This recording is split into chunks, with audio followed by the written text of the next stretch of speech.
So I'm Elín Elísabet. Thank you. So I work as a freelance illustrator and a comic artist in Iceland, which is where I'm from.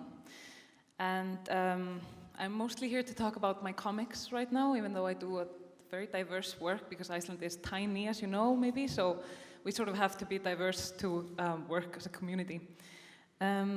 So it all starts with this book that I published 2 years ago. It's called Onivir, and it's about this small village in the east of Iceland that has a population of 100 people, and I used to work there in a fish factory. So that's one of the careers that I've had. And yeah, so I spent a few weeks there, and I walked around the village and I drew the people, such as this fisherman having coffee after a shift at sea.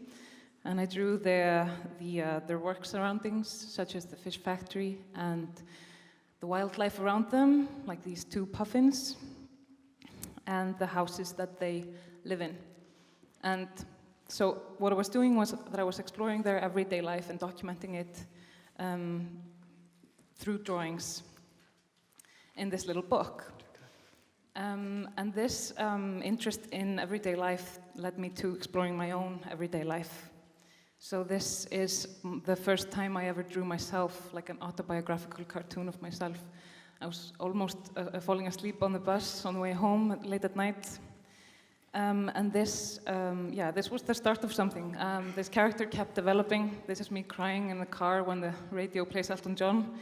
It gets me very emotional. This is me falling asleep on a friend's couch in Berlin after a breakup, with my trusty gummy bears and tea by my side. And yeah, this is when I started doing comics regularly for the Reykjavik Grapevine, which is an English-speaking publication in Iceland.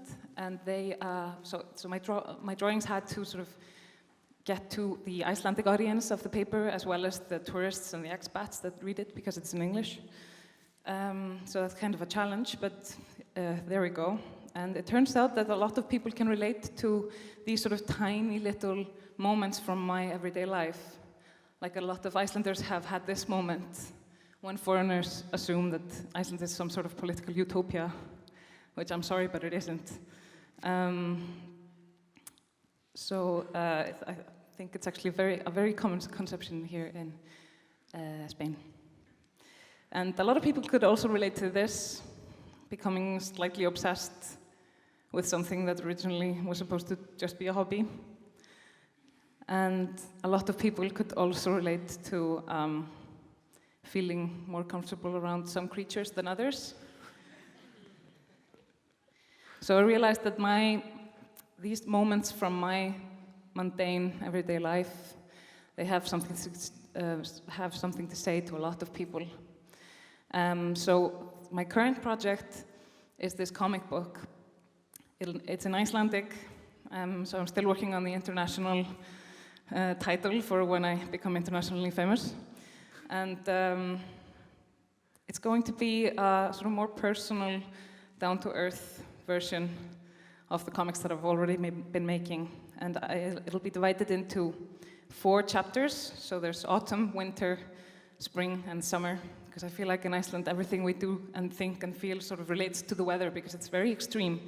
We have these dark, miserable winters and these crazy, manic, bright summers.